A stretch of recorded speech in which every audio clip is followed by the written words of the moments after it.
Yes, Massive Suspecté KF Baby pour parler inutile, on parle pour ne rien dire et en disant rien, on a tout dit. Aujourd'hui, on va venir parler d'appropriation culturelle, de Théodora, du Chata, du Bouillon, de Damso. Bref, que des sujets qui piquent beaucoup sur la toile, je le sais. Mais avant tout, gros big up, ma dernière vidéo, elle a fait environ 30 000 vues pour mon voyage en Jamaïque. J'ai vu que vous avez bien kiffé, donc big up à vous. Je vous rappelle aussi d'aller faire un petit tour sur localdrip.fr. J'ai sorti les casquettes à l'effigie de pratiquement toutes les communes de la Martinique. Il en manque quelques-unes. D'ailleurs, si vous voulez votre casquette, si vous voulez en commander une, n'hésitez pas à me DM moi sur Instagram ou à DM Local Drip. On a sorti aussi pas mal de t-shirts. Le t-shirt Chaîne ou blindé avec le célèbre slogan issu de la Martinique. Il y a Madatsuki, Gazatsuki et Guadatsuki inspirés de Naruto. Il y a quoi comme t-shirt? Il y a quelques t-shirts inspirés de films, Matrix, Kill Bill, etc. Donc vraiment, allez faire un petit tour sur Local Drip si vous aimez bien les petits t-shirts sympas. Let's go! Mais tout de suite, on va parler du coup du Chata, du Bouillon, de l'appropriation culturelle, puisque c'est l'un des gros sujets de ce début d'année, de la fin d'année dernière aussi, avec Théodora qui a explosé avec Congolese sous BBL. C'est le premier bouillon qui arrivait aussi haut dans les charts français, que ce soit sur Spotify, que ce soit sur YouTube, que ce soit, bon bref, un petit peu partout. Je crois, je sais pas si elle a une certif, si elle en a pas encore, elle en aura très très vite. Et comme par hasard, il y a eu Damso qui a sorti Alpha en featuring avec Kalash, qui est le premier single Chata à faire platine aussi vite. Et surtout venant d'un artiste qui n'est pas antillais, du coup c'est vraiment ce qui fait débat. Donc ça a vraiment relancé le débat sur la toile totalement. Ce qui inspire cette vidéo là tout de suite aussi, c'est la vidéo de Young Chek MC. Go big up à lui. N'hésitez pas à aller voir notre interview classique qui date de 2 ans maintenant, presque 2 ans. Bref, où il dit un petit peu, en gros, je résume que voilà, depuis Congolese sous BBL, il y a la Vibes Bouillon qui a l'air un petit peu d'être en ébullition, qui va peut-être bientôt jaillir dans le mainstream hexagonal, qu'il entend des petits bruits de couloir, mais qu'il a l'impression que la vague Bouillon va péter, mais que les artistes ne vont peut-être pas contacter les artistes bouillon, contacter les beatmakers bouillon pour collaborer avec eux. C'est un reproche qui avait déjà été fait à Aya Nakamura quand elle avait fait Bilek. On lui a dit, bon, t'as fait un Chata un petit peu bizarre, mais tu aurais pu contacter, je sais pas, qui est-ce qui était à la mode à l'époque, je suppose quand même que c'était déjà Natoxy, et faire un vrai bouillon, quitte à collaborer, comme Mikado a collaboré avec Chaz sur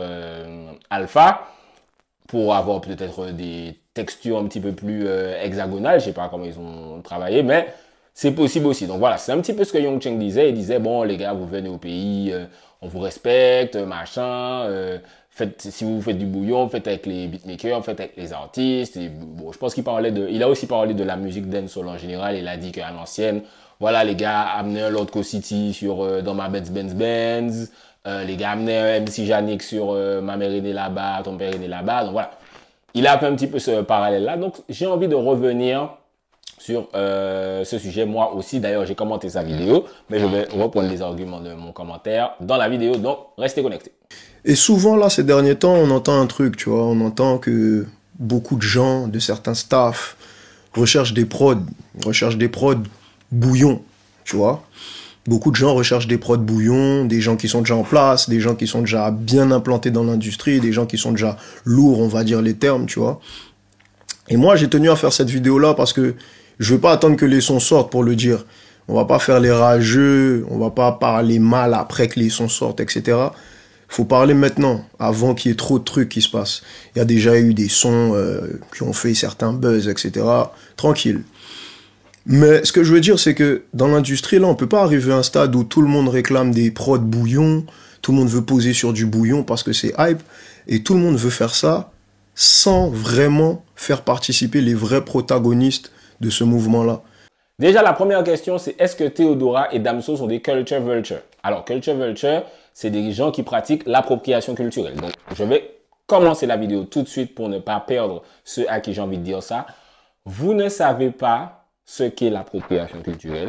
Vous utilisez ce terme à tort et à travers et ça vous fait paraître extrêmement stupide vis-à-vis de ceux qui savent vraiment ce qu'est l'appropriation culturelle. Vous passez juste pour des pleurnichards et c'est très fatigant, que ce soit sur Twitter, que ce soit sur Instagram, que ce soit sur Facebook.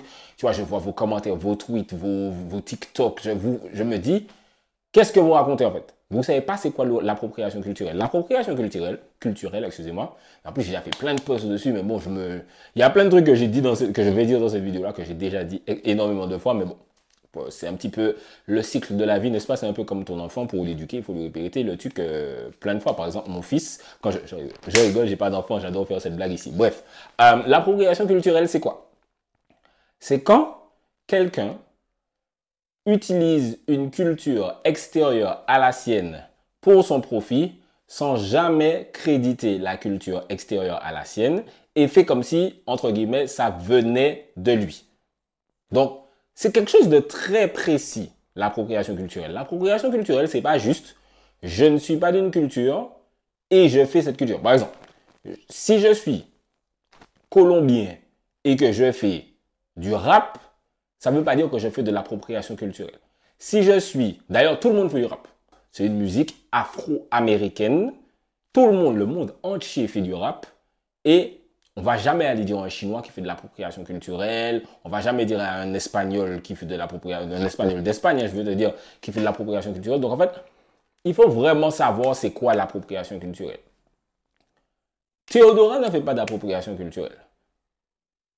D'abord, on va revenir sur des exemples pour globaliser le truc, pour que vous compreniez. Aya Nakamura et Drake sont les deux personnes les plus en haut qui ont le plus été accusées d'appropriation culturelle. Déjà parce qu'elles sont plus ou moins les deux personnes les plus en haut dans leur game respectif, donc c'est normal. Aya Nakamura, j'ai déjà expliqué ça plein de fois. Aya Nakamura ne fait pas d'appropriation culturelle. Pourquoi? Aya Nakamura a toujours dit qu'elle est fan de Zouk et que ses inspirations sont du Zouk. Il y a pas mal d'interviews où elle dit ça. Le problème, c'est que les Antillais, nous, on ne regarde pas d'interviews long format ou on ne consomme pas. Donc, en fait, tu sais, quand tu étais à l'école, on te disait réponds à l'aide de tes connaissances. Ben, souvent, les gens ici répondent à l'aide de leur ignorance. C'est-à-dire que les autres pas savent qui ça, les autres cas commenter sujet à. Aya Nakamura, qui a sûrement ses défauts, ses qualités, etc., a dit très souvent, j'écoutais du Fanny G quand j'allais dans les après-midi en France. Elle a fait un feat avec Kim. Quand elle voit Fanny G, elle lui donne son respect. J'ai souvent vu Aya Nakamura dire ah ouais le zouk franchement moi machin, genre je ne l'ai jamais vu dire ah non moi j'écoute pas de zouk. Et c'est ça qui serait de l'appropriation culturelle. Si Aya Nakamura faisait autant de sons aux sonorités zouk et disait que ce n'était pas du zouk, que pas du tout, qu'elle écoutait pas de zouk, qu'elle n'était pas inspirée par ça. Ça ou bien faisait allez je suis aveugle j'ai rien vu. Ça ce serait de l'appropriation culturelle littéralement. Mais Aya Nakamura ne fait pas cela. Et pire, il y a des Antillais qui disent à Aya Nakamura, ce que tu fais, c'est pas du zouk. Mais bon, ça, c'est des rageux. Mais, entre guillemets, avec les Antillais qui font ce genre de critiques-là, on peut pas gagner. C'est extrêmement désagréable parce que ça nous fait juste passer pour des rageux et des pleurnichards et je déteste ça. Bref. Avec le Chata, quand elle a fait Bélec, c'était pareil. Elle a fait le son, le jour même de la sortie, elle a dit, ouais, ben ça, c'est un peu du Chata, ça vient de la Martinique. Elle a dit ça. Elle a dit ça dans un Q&A, un truc où elle répondait à des fans sur Spotify. Elle a dit c'est du Chata, ça vient de la Martinique. De base, elle s'était même trompée et elle a dit que c'était du bouillon. Parce qu'il y a beaucoup d'hexagonaux. Et je dis hexagonaux. Il y a des Antillais aussi qui font pas la différence entre le Chata et le bouillon. Les gars, donc j'ai vu beaucoup de gens l'attaquer pour ça. Alors qu'il y a des Antillais à qui je parle, avec qui j'échange tous les jours. Je leur dis, mais frérot, ça c'est pas du bouillon, ça c'est du Chata. Le Chata ça va lentement, le bouillon ça va vite. C'est assez dur de faire, assez facile de faire la différence. Mais bref, il y a même des gens ici qui font pas la différence. Donc elle s'est même trompée. Elle a dit bouillon, elle a dit et ensuite après elle a dit en fait j'ai dit bouillon mais en fait c'est du Chata. Ça vient de la Martinique. Donc c'est pas de l'appropriation culturelle parce qu'elle dit d'où ça vient. Donc ça c'était le premier exemple. J'espère que vous me suivez toujours. Le deuxième exemple, c'est Drake. Surtout depuis sa défaite contre Kendrick Lamar, mais même avant, les gens parlaient déjà de Drake, c'est un culture vulture, etc., etc.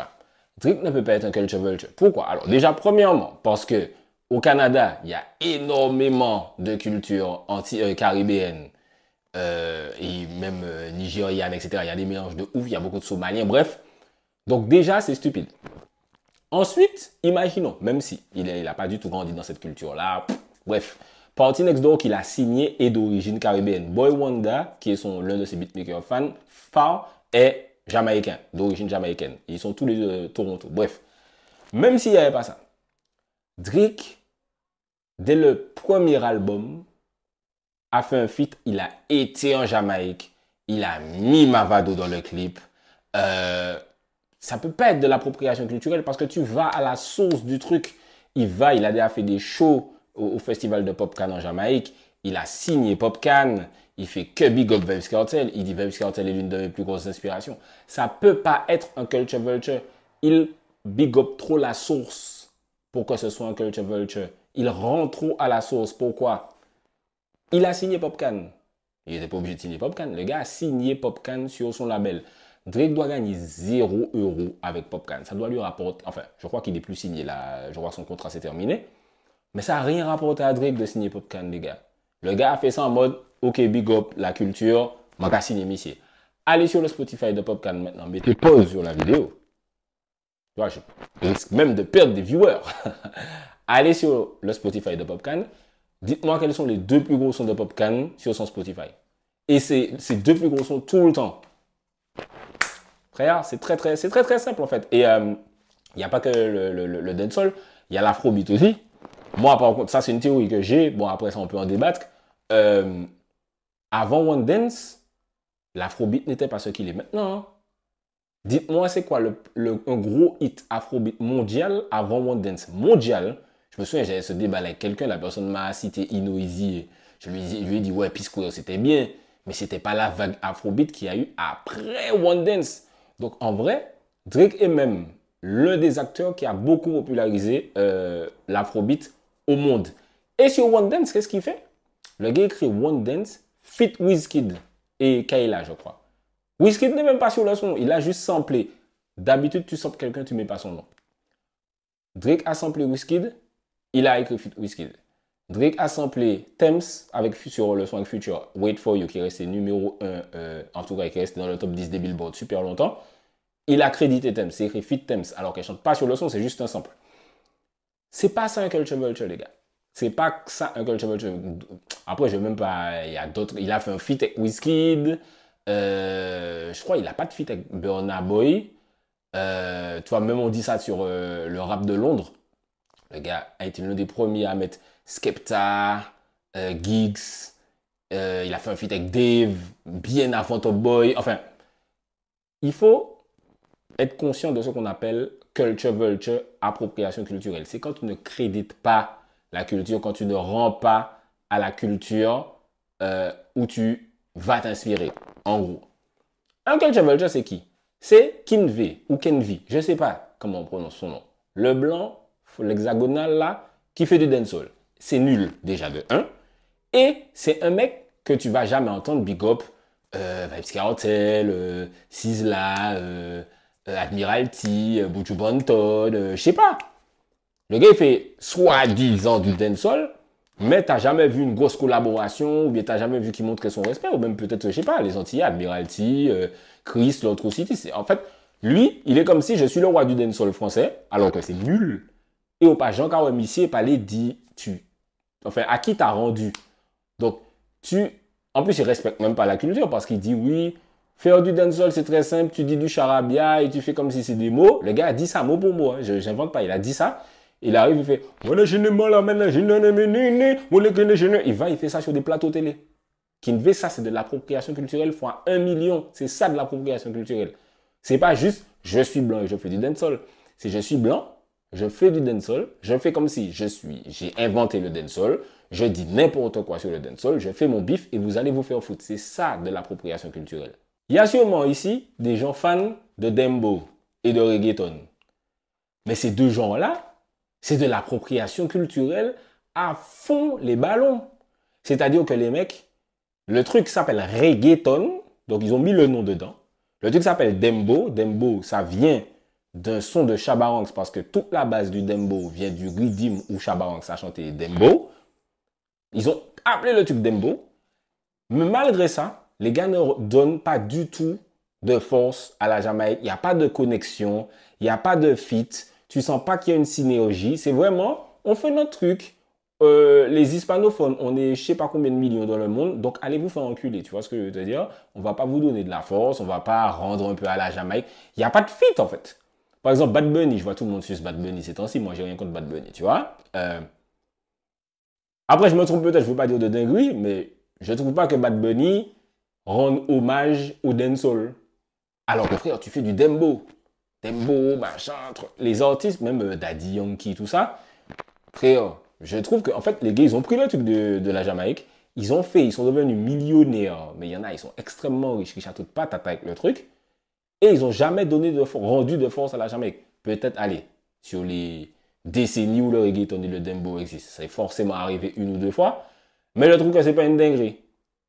Tu vois, et eux, on les traite pas assez. Il y a un procès actuellement des compositeurs qui ont créé du coup le dembo, puisque c'est eux, je crois que c'est Steel and Clive, j'oublie à peu près leur nom, mais c'est à peu près ça, qui ont fait du coup le rythme de Shabba Ranks, dembo. Ces messieurs ont porté plainte puisqu'ils ont dit tous les sons dembo de l'histoire du monde sont inspirés, mais tous, hein, sont inspirés de notre rythme et on gagne 0 €.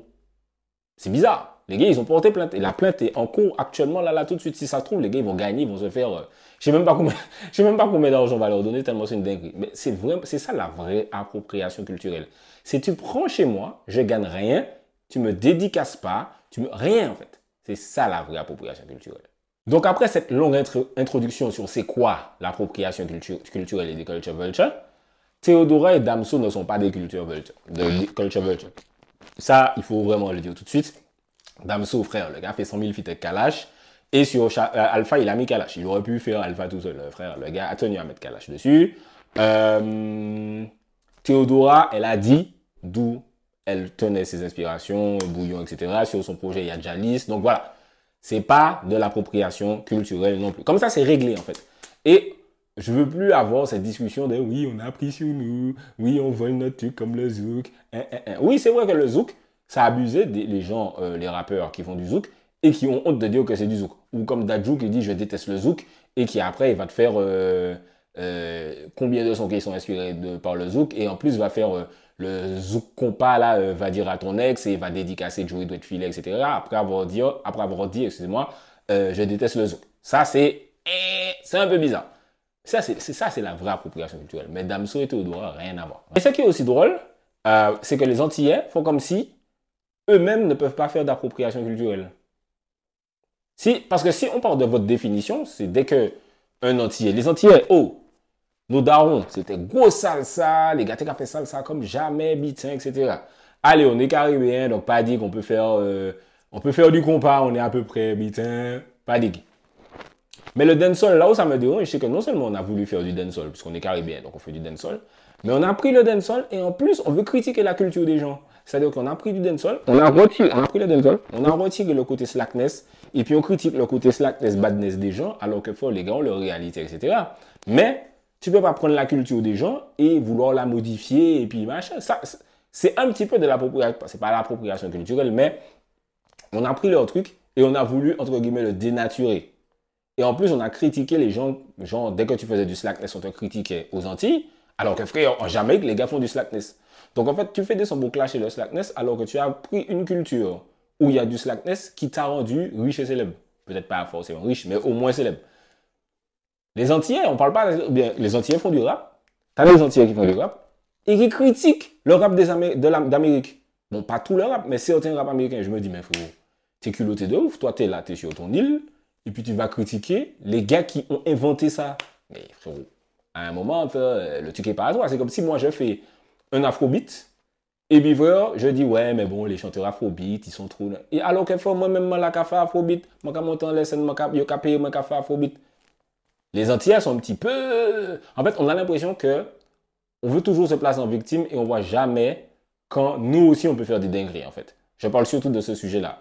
Et moi, ça me dérange de ouf. Après, pour revenir sur la vidéo de Young Cheng, là où il a raison, c'est si les hexagonaux veulent faire du bouillon et du chata bien, ben les gars, faites avec nous. Faites avec nos beatmakers. Je parle surtout de nos beatmakers. Les artistes, je vais y venir après si j'oublie pas. Quand les chanteurs de dancehall hexagonaux voulaient faire du dancehall, tu peux regarder plein d'interviews. Je regarde que ce soit les podcasts de Driver, Je vais regarder d'autres podcasts, hein, mais c'est surtout les podcasts de Driver. Big up à lui, hein, il interviewe pas mal de gens de la culture à l'ancienne. Les gars te disaient tout le temps, on a pris l'avion, on a été en Jamaïque. On a été avec les Jamaïcains faire du vrai dancehall parce qu'on voulait avoir le vrai son, les vrais dubs, la vraie sensation du studio jamaïcain. Donc pareil, on est en 2025, les gars, vous voulez faire du chata, Mikado, Natoxi, Digital, frère, vous avez crié Kalash, ouais, c'est qui tes beatmakers machin, il va vous donner le plug, voilà, faites le truc.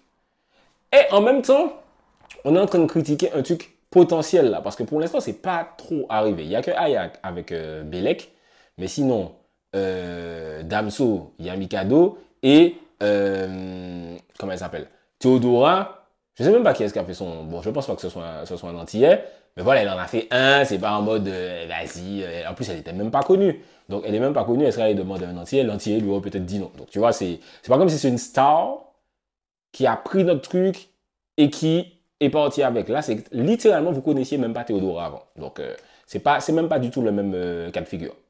Et après, si ça arrive, si par exemple, il y a 10 bouillons qui sortent et que c'est pas des beatmakers antillais, genre, à chaque fois, ok, là, je peux comprendre la critique, mais pour l'instant, c'est pas encore le cas. C'est pas encore le cas. Par exemple, les artistes français, je trouve même qu'ils donnent beaucoup de respect aux Antilles par rapport à ce qu'on leur rapporte en vrai. Kobalade, il était en tournage avec TKMJ. Bon, Damso Kalash, voilà, on va pas en reparler. Niska, il a fait le feat avec Kalash. Il a un feat avec des Antillais aussi qui n'était pas sorti. Il a un feat avec des Antillais qui est sorti, mais j'arrive pas à me rappeler c'était qui. Il a un feat avec des Antillais qui est sorti. Niska est sûr. Niska a un feat avec Lutin. Il me semble que Niska a un feat avec Lutin. Même Kalash Criminel a un feat avec Lutin. Donc, les gars font des feats avec des gars sans forcément que ça leur rapporte grand-chose au final. Ces gars-là, c'est des millions de streams. Hein. C'est vraiment des millions de streams. Les gars n'ont pas besoin de nous. Oui, ils viennent aux Antilles chercher la crédibilité. Et frérot, les gars, ça ne change rien à leur vie. Ça ne change rien à leur vie. Il n'y a aucun artiste anti-hexagonal à qui tu retires la street crédibilité des Antillais et ça change sa carrière. On est trop nombrilistes, les gars. Sortez de ça. Donc oui, les gars viennent aux Antilles, ils veulent être dans le ghetto pour montrer que, etc., etc. Mais ça change rien à leur carrière. Arrêtez un moment. Distanciez-vous de « je suis le nombril du monde ». Tout le monde s'en branle de savoir si Booba, Leto, Nino, je sais pas, sont venus à Fort-de-France ou à Pointe-à-Pitre dans le ghetto. Donc ils sont venus, ça a fait toute une histoire, ok, machin, etc. Mais s'ils n'étaient pas venus, c'est Messie qui est riche toujours. C'est Messie qui est riche toujours. Là, on autres pour vraiment concentrer comme ça. Et on revient à ce que j'ai dit sous la publication de Young King. Pourquoi vous dites oui, il faut faire des feats avec les Antillais. Donc déjà, je trouve qu'ils font des feats avec des Antillais. Mais bon, pourquoi moi, je serais un rappeur français? Mais moi, pas fait feat épisode, les gars. Bah, qui ça manquait faire ça? Ça va casser bien. Et pour la culture? Mais culture de rien du tout, frère. Soit qui a dit ça, mais autres, même les Antillais, vous ne donnez pas de force à des gens qui sont plus petits que vous aux Antilles même. Je ne vais pas citer de nom, mais les autres savent que les autres pas café, c'est tout un truc, habitant, etc. Des gros artistes antillais, pendant des années, ont eu la réputation de moi, je ne calcule pas les petits, frères, 8 ans, etc. Mais vous voulez que les rappeurs français viennent vous, je sais pas, vous sauver? Je ne comprends pas en fait.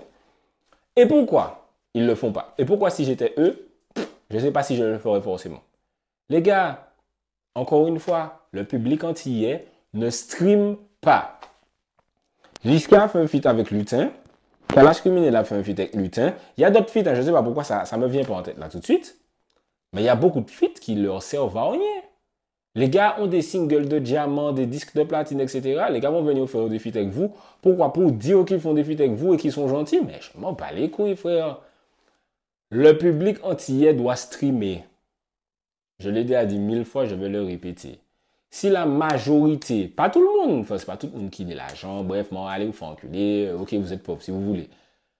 Si les gens streamaient et qu'on voyait vraiment la valeur de tous nos artistes, ben là, on aurait plus de facilité à faire des feats, les gars auraient plus de facilité à venir nous check pour faire des trucs, parce qu'on serait viable économiquement. Mais quand tu fais un feat avec un gars et que tu vois que c'est ton son qui a le moins de stream de toute ta carrière, tu vas pas aller faire d'autres feats avec des Antillais, frère. Voilà Gazo.